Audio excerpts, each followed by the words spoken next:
হ্যাঁ এভরিওয়ান।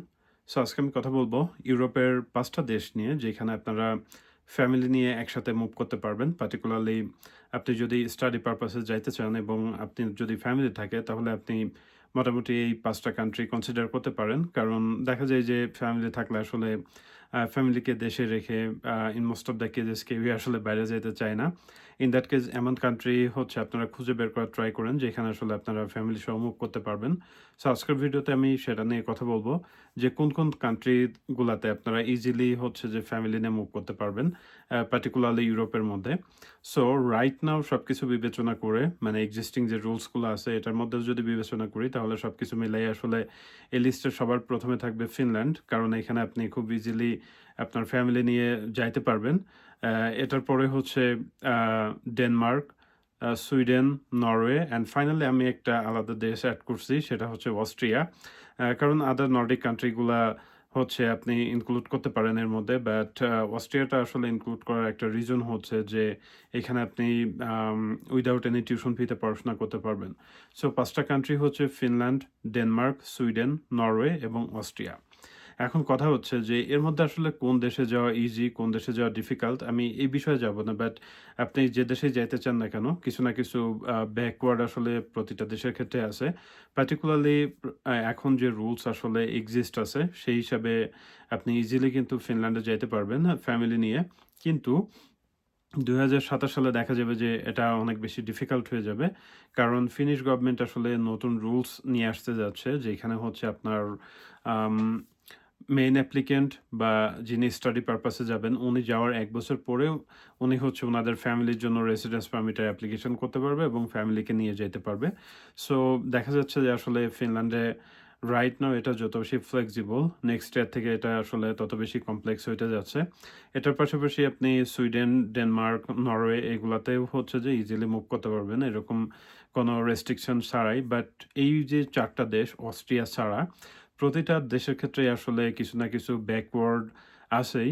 এক্ষেত্রে ফিনল্যান্ডের কথা যদি বলি তাহলে এইখানে পার্টিকুলারলি আপনারা যারা ব্যাচেলরে যাইতে চান এবং আপনাদের বয়স মেইন অ্যাপ্লিক্যান্ট এবং স্পাউসের বয়স যদি ২১ বছর না হয়, তাহলে কিন্তু আপনারা একসাথে ফিনল্যান্ডে মুভ করতে পারবেন না। এই রুলসটা আসলে ছিল না। এটা হচ্ছে তারা এই ২০০০ আম ২৫ এ ইউটিলাইজ করছে। সো এটা একটা ফ্যাক্ট। এরপরে হচ্ছে সুইডেনেও সিমিলার রুলস যে আপনার ২১ বছর হওয়া লাগবে। আদারওয়াইজ দেখা যাবে যে স্পাউস সহ যাইতে পারবেন না। এরপরে হচ্ছে এদের আসলে আরেকটা বেসিক ব্যাকওয়ার্ড যেটা সেটা হচ্ছে আপনার high tuition fee plus living কস্টও আসলে অনেক বেশি এই সমস্ত কান্ট্রি গুলাতে।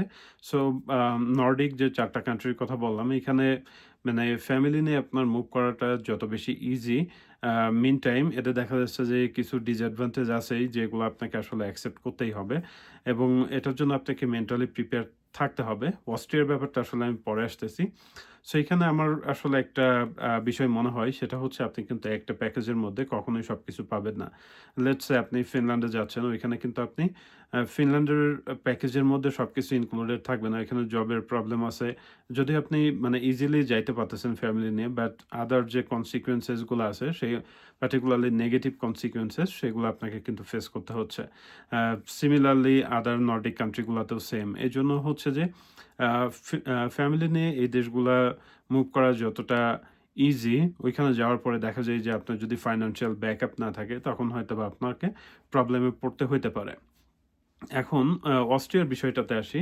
সো অস্ট্রিয়াটা আলাদা করে বলার কারণ হচ্ছে এখানে কিন্তু টিউশন ফি নাই এবং আপনি যাওয়ার সাথে আসলে আপনার ফ্যামিলিকে নিয়ে যেতে পারতেছেন বিষয়টা এরকম না। আপনি অস্ট্রিয়াতে যাওয়ার পরে তারপরে তাদের জন্য আপনি রেসিডেন্স পারমিটের অ্যাপ্লিকেশন করতে পারেন।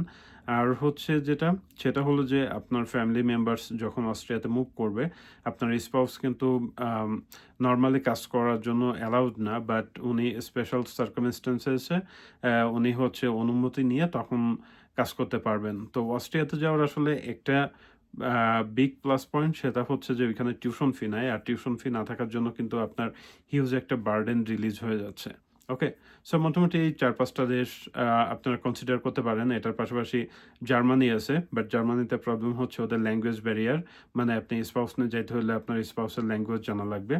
এরপরে হচ্ছে আপনি নেদারল্যান্ড কনসিডার করতে পারেন। তারপর ইউকে আছে, যেখানে হচ্ছে রিসার্চ মাস্টার্স প্রোগ্রামগুলাতে শুধুমাত্র আপনি ফ্যামিলি নিয়ে মুভ করতে পারবেন।